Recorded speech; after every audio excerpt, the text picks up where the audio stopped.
ਸੋ ਦੋਸਤੋ ਇੱਕ ਪਾਸੇ ਤੁਸੀਂ ਖੁੱਲੀ ਸੜਕ ਦੇਖੀ ਜਿੱਥੇ ਤੇ ਟਰਾਮ ਵੀ ਚੱਲ ਰਹੀ ਸੀ, ਬੱਸਾਂ ਵੀ ਚੱਲ ਰਹੀਆਂ ਸਨ ਔਰ ਲੋਕ ਵੀ ਚੱਲ ਰਹੇ ਸਨ, ਦੁਕਾਨਾਂ ਵੀ।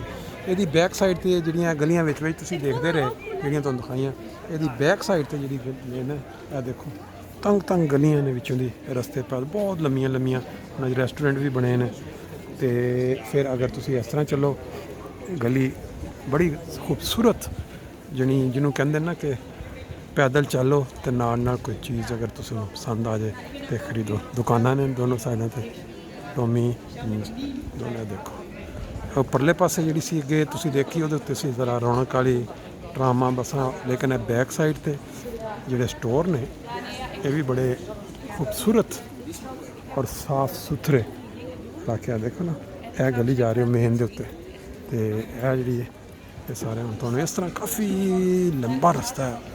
ਮੇਰਾ ਖਿਆਲ ਹੈ ਹੁਣ ਕਿੰਨੇ ਕਿਲੋਮੀਟਰ ਹੈ ਕਿਸੇ ਨੂੰ ਪੁੱਛਣਾ ਪਏਗਾ। ਜਿਹਨੇ ਐਮਸਟਰਡਮ ਖੁਦ ਨਹੀਂ ਦੇਖਿਆ ਜਾਂ ਨਹੀਂ ਆ ਸਕਦਾ ਉਹ ਅੱਜ ਸਾਡੇ ਨਾਲ ਚੱਲਦਿਆਂ ਮੇਨ ਬਾਜ਼ਾਰ ਜਿਹੜਾ ਐਮਸਟਰਡਮ ਦਾ ਮਸ਼ਹੂਰ ਉਹ ਦੇਖ ਸਕਦਾ। ਬਾਕੀ ਤਾਂ ਕਈ ਫਿਰ ਚੀਜ਼ਾਂ ਦੇਖਣ ਵਾਲੀਆਂ ਛੋਟੀਆਂ ਮੋਟੀਆਂ ਚੀਜ਼ਾਂ ਨੇ, ਕੱਪੜਿਆਂ ਦਾ ਸਟੋਰ ਅੰਦਰੋਂ। ਫਿਰ ਦੇਖੋ ਇਹ ਗਲੀ ਫਿਰ ਉੱਧਰ ਮਲਾਰੀ ਖੂਬਸੂਰਤ ਹੈ, ਨਜ਼ਾਰੇ ਬਹੁਤ ਅੱਛੇ ਨੇ। ਜਿਸ ਨੂੰ ਮੌਕਾ ਮਿਲੇ ਜ਼ਰੂਰ ਆ ਕੇ ਦੇਖੇ ਇਹਨਾਂ ਨੂੰ। ਖੂਬਸੂਰਤ ਕਿਸਮ ਹੈ। ਲਓ ਜੀ ਬੱਚਿਆਂ ਵਾਸਤੇ ਸਪੈਸ਼ਲ ਚੀਜ਼ ਤੋਂ ਲਓ ਜੀ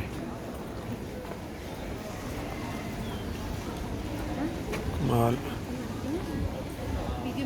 हाँ जी स्पेशल आइसक्रीम किधर से नेड़े पहुँच गए असी आस्ता आस्ता टॉप मॉल। लो जी शॉप टॉप मॉल देखो कितना बड़ा इतने इन्होंने रखे बड़ी कमाल किस्म की दुकान, बहुत बड़ा मेरे को है चॉइस। टाफियाँ चॉकलेटा वन सभी चीज़ों इन्ना वड्डा ਇਹਦਾ ਇਹਨਾਂ ਕੋਈ ਵੈਰਾਈਟੀ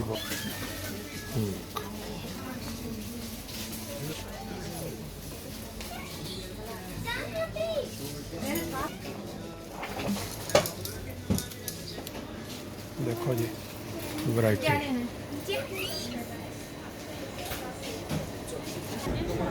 लो जी देख कमाल किस्म का बड़े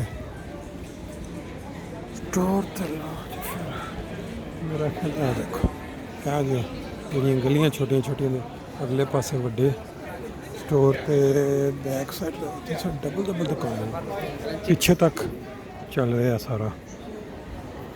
लो जी जगह आ गई फिर वही म्यूजियम पैलेस।